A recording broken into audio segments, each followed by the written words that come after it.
All right, welcome back to another episode. If you haven't subscribed yet, go ahead and hit the subscribe button. That way you get notified every Thursday when we drop a new episode. And welcome.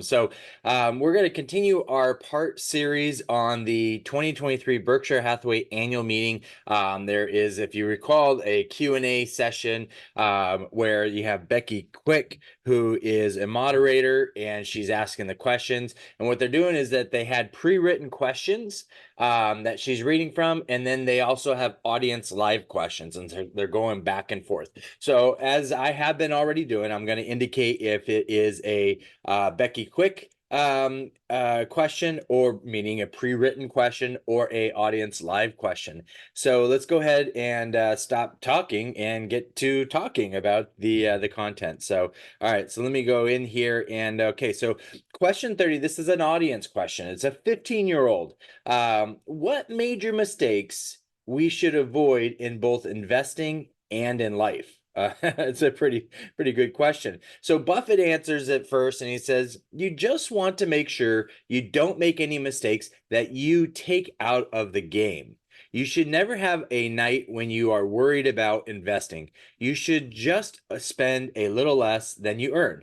You can spend a little more than you earn, and then you have debt, and the chances are you will never get out of debt. I'll make an exception in terms of a mortgage on your house. If you're paying 12 or 14% on credit cards, you're saying, I'm going to earn more than 12 to 14% on my money. And if you can do that, come to Berkshire Hathaway. Tom's Murphy's advice: praise by name, criticize by category. Who do you like that criticizes you all the time? I've never known anybody who was basically kind that died without friends. You should write your obituary and then try to live up to it. So there is a lot of information, a lot of wisdom here for this 15-year-old to glom onto. And the first one is, yeah, you know what? If your investments, if you what you're doing is keeping you up at night, you may be taking a little bit too much risk. It's something you may want to trim back and take a little bit less risk. Or in Buffett and Munger, is study and understand what you just invested in more, so you have more peace and calmness in your decision.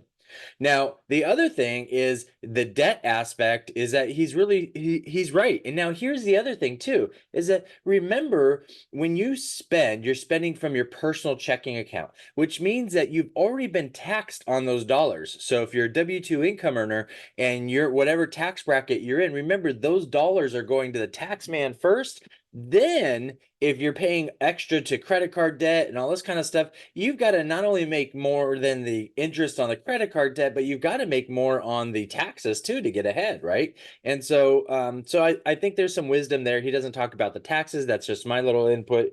Um, and then the other aspect is, write your obituary and live what your obituary is. It's interesting if you've ever gone to a funeral, you've ever left a funeral and you go, man, I wish I would have known that person better. I wish I would have spent some time with that person, or whatever.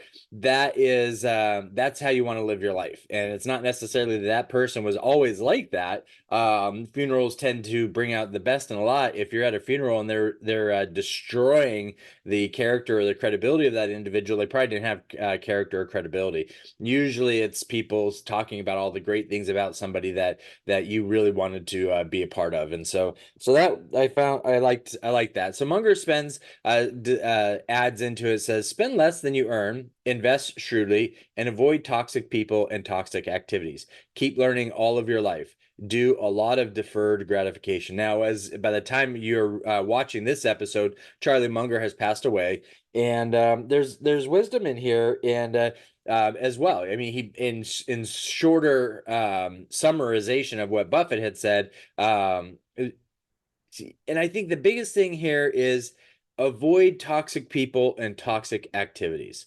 Those are things that change you. Those are things that change you to want to be better, or a lot of times those things change you to not be better. And so I think that's a very good advice.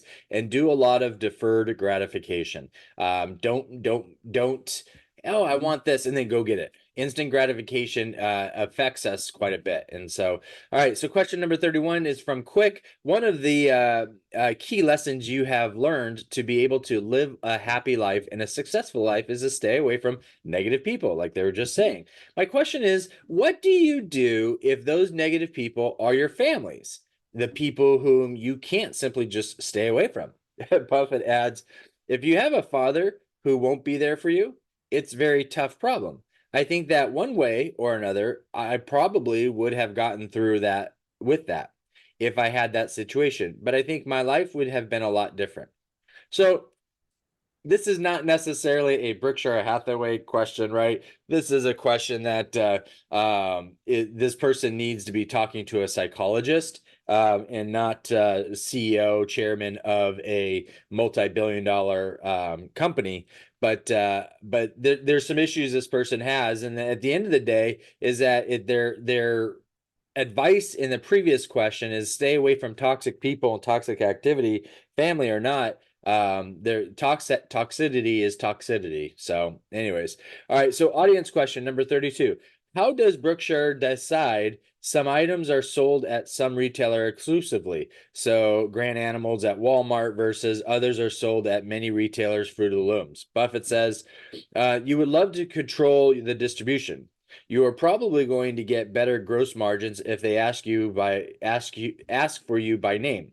An example is Coca-Cola, which spends a lot of money in advertising. On the other hand, Hershey's doesn't spend any money on advertising. See's does not travel. Hershey's chocolate didn't travel. What is popular in the UK isn't popular in the US. Coca-Cola travels. There are 200 countries roughly, and probably 180 of them, it's the dominant product.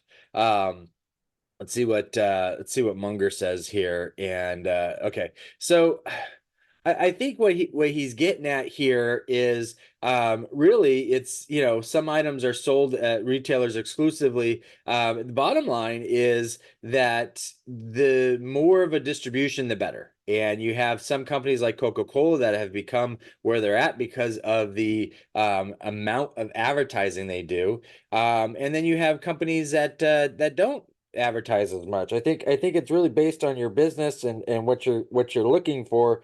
Again, Warren Buffett and Charlie Munger don't invest in companies that they sit there and go, what's their marketing budget? What they do is they look at the financials all and say, is this a business that we understand? Is this a business that not only today but later on can make money? And if so, how are we going to buy this? And so question number 33, this is from Becky Quick. Berkshire owns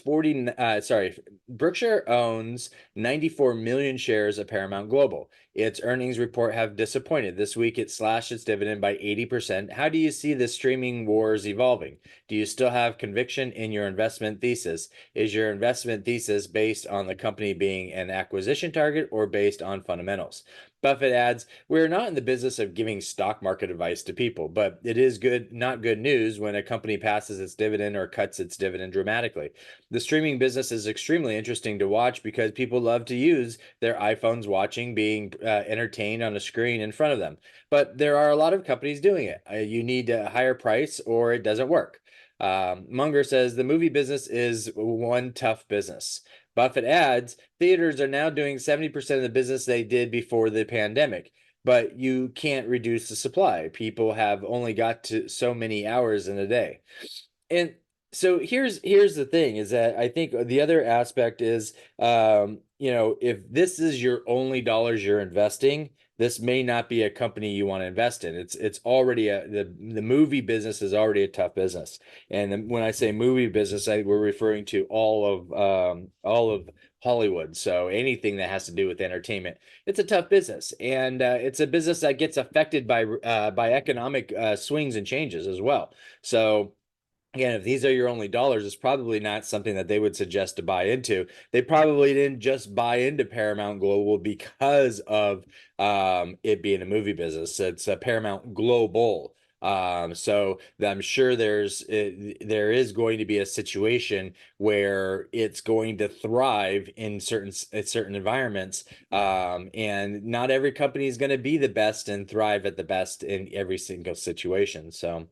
Audience question. Why hasn't Berkshire Hathaway Energy invested in the future by accelerating retirement plans for coal plants? Okay. Buffett, in Iowa, we have produced more wind energy than is the total amount of energy used by our customers, but it is not producible 24 hours a day necessarily. We have one other major company in Iowa. Our prices are significantly lower. Our record to wind and solar has not been topped by any utility in the U.S. Most utilities pay out 70 or 80% of earnings of dividends. We haven't taken a common dividend in 20 years. We reinvest many billions of dollars. And so not much to add to that particular question. So quick, pre-written. The Wall Street Journal reported in March that oil producers are producing less oil and may have reached the peak in the Permian Basin, given the major positions of both Occidental Petroleum and Chevron in the Permian. Please explain the rationale for Berkshire's significant holdings of both of these companies, considering the future outlook for oil there. Buffett. We love the position with Occidental, and we love having Vicky Hobel running it. There is speculation about us buying control. We're not going to buy control. We've got the right management running it. We wouldn't know what to do with it. So, and there is no oil basin in the U.S. that compares to the Permian. The shale oil was there. Buffett. We will not be making any offer for control of Occidental, but we love the shares we have. We may or may not own more shares in the future. We have warrants, which we got as part of the original deal at around 59 per share, and the warrants last a long time. I'm glad we have them. Warrants are a form of buying a particular share, and you usually can get it at a particular fixed deal, and it is essentially a contractual purchase where, let's say Occidental, so they said $59 a share, so let's say Occidental is at 108. I'm just throwing that out there. Well, they have these warrants at 59, so they're able to get these at 108 and purchase. So it's almost like an option, but it's not. But anyways, this is a more of a guarantee type structure where options are contractual and they go bad or they expire, I should say. So one more question. The audience, does Elon Musk overestimate himself? Munger, yes, but he's very talented. Buffett, Elon is brilliant and may have a IQ greater than 170. Munger, he would not have achieved what he has in life if he hadn't tried for unreasonable extreme objectives. And so here's the interesting thing about this is that both of them acknowledge and understand that Elon is a very smart person. And I find it interesting that we, the public, when we have a particular criticism or opinion or some other form of opinion and criticism of somebody in the public, when they're in the public because of who they are, their ability to be in the public, their ability for us to know who they are. In America, there's over 300 million people. In the world, there's about 4 billion people, and we know certain people more than we do others. We don't know all 300 million. We know a handful of people. Why? Because their makeup, who they are, puts them in a position to where you and I know their name. You and I, and so it gives us the opportunity. It gives us the ability to criticize and give a negative opinion of who they are and the decisions they make. So I think we should probably spend more time looking in the mirror and reflecting on the decisions we make ourselves, rather than spending so much time reflecting on what somebody else is doing and why they're doing what they're doing. When at the end of the day, you know who they are because of the decisions they made to put them in a particular category that we know their name more than we know the other 300 million people in the United States. So anyways, my personal opinion, and I think we should be more thoughtful and reflective on ourselves and others than sharing our opinions, but which is kind of funny because this is social media. This is my podcast or YouTube, and I have books, and we have websites, and so we share our opinion. So who knows? It's but these opinions are based on a particular expertise that each individual has glommed onto. But anyways, thanks for joining us, and join us back for the last couple parts of the going through the Berkshire Hathaway. There's a lot of wisdom here. It's not just my commentary. I'm not saying my commentary is wise. I'm just saying there's a lot of wisdom in what Munger and Buffett are sharing. And so that's why I'm spending the time I am on this, because I feel like there's nuggets here that I've probably went over or breezed over or skimmed over as well, that we should really understand as we move forward. I'm not saying that they're smartest guys ever, no, but I do believe that their ability to understand what to do with capital, whether it's buying shares and percentage of shares of a business or buying an entire business, or why they're buying a particular business in their portfolio.